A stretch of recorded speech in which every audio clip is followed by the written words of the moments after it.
السلام علیکم ورحمۃ اللہ وبرکاتہ۔ آج کی تعلیم قرآن و حدیث کی روشنی میں 3 محرم الحرام۔ اسلامی تاریخ۔ فرشتے اللہ کی مخلوق ہیں۔ فرشتے اللہ تعالیٰ کی مخلوق ہیں جو نور سے پیدا ہوئے ہیں۔ وہ ہماری نظروں سے غائب ہیں، کبھی اللہ کی نافرمانی نہیں کرتے۔ اللہ تعالیٰ نے ان کو مختلف کاموں پر لگا رکھا ہے، وہ ہر وقت انہی کاموں میں لگے رہتے ہیں۔ فرشتے بے شمار ہیں، ان کی صحیح تعداد اللہ تعالیٰ ہی کو معلوم ہے۔ ان میں 4 فرشتے مشہور اور مقرب ہیں۔ نمبر 1، حضرت جبرائیل علیہ السلام، جو اللہ کی کتابیں اور احکامات پیغمبروں کے پاس لاتے تھے۔ نمبر 2، حضرت اسرافیل علیہ السلام، جو قیامت میں اللہ تعالیٰ کے حکم سے سور پھونکیں گے۔ نمبر 3، حضرت میکائیل علیہ السلام، جو بارش کا انتظام کرنے اور مخلوق کو روزی پہنچانے پر مقرر ہے۔ نمبر 4، حضرت عزرائیل علیہ السلام، جو مخلوق کی جان نکالنے پر مقرر ہیں۔ اسی طرح ان کے علاوہ بھی بہت سارے فرشتے ہیں جو اللہ تعالیٰ کی حمد و ثنا اور اس کی پاکی بیان کرنے میں لگے رہتے ہیں۔ اللہ کی قدرت۔ دودھ۔ اللہ تعالیٰ نے لوگوں کی غذا کے لیے دودھ کا انتظام فرمایا اور اس کے لیے گائے، بھینس، اونٹ، بکری جیسے جانوروں پیدا کیے جو اپنے بچوں کو بھی دودھ پلاتے ہیں اور انسانوں کے لیے دودھ اور غذائی ضرورت کو بھی پورا کرتے ہیں۔ غور فرمائیں، تمام چوپائے ایک ہی طرح کی گھاس کھاتے ہیں، مگر ان جانوروں کے گوبر اور خون کے درمیان سے صاف ستھرا اور غذا سے بھرپور سفید دودھ کون نکالتا ہے؟ یقیناً انسانوں کے لیے لذیذ اور پاک صاف دودھ کا انتظام کرنا اللہ کی قدرت اور اس کی عجیب کاریگری ہے۔ ایک فرض کے بارے میں، غسل میں پورے بدن پر پانی بہانا۔ رسول اللہ صلی اللہ علیہ وسلم نے فرمایا، جسم کے ہر بال کے نیچے ناپاکی ہوتی ہے، لہٰذا تم بالوں کو دھوؤ اور بدن کو اچھی طرح صاف کرو۔ فائدہ: غسل میں پورے بدن پر پانی کا پہنچانا فرض ہے، اس لیے خصوصاً سر کے بالوں، داڑھی وغیرہ کی جڑ میں پانی پہنچانا چاہیے اور عورتوں کو اپنے بال کھول کر غسل کرنا چاہیے تاکہ پانی بالوں کی جڑوں تک پہنچ جائے۔ ایک سنت کے بارے میں، وضو میں داڑھی کا خلال کرنا۔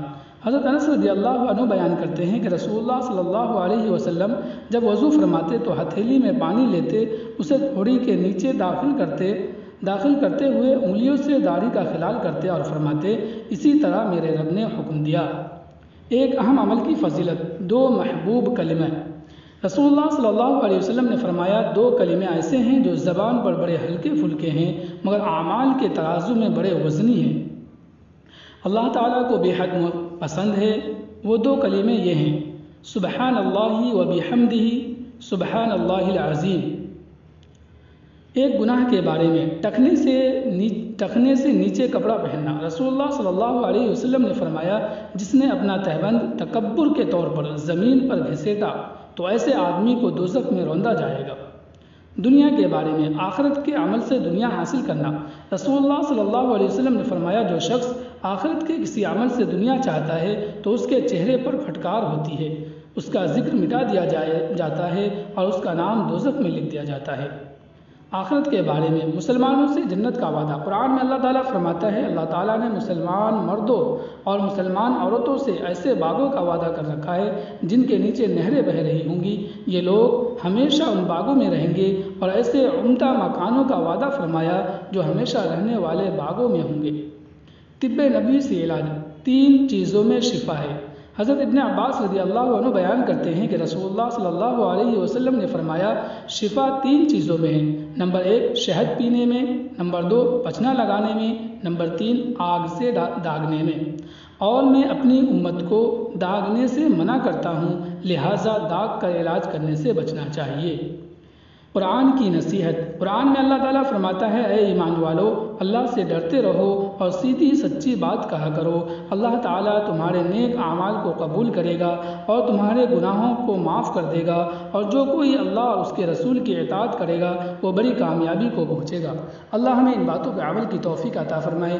آخر میں آپ سے درخواست ہے کہ اگر آپ نے ابھی تک صوت الاسلام چینل کو سبسکرائب نہیں کیا ہے تو سبسکرائب کر لیں تاکہ آپ کو روزانہ کی ویڈیو ملتی رہے، اور اپنے دوست احباب کو بھی زیادہ سے زیادہ شیئر کر دیں۔ شکریہ۔ السلام علیکم ورحمۃ اللہ وبرکاتہ۔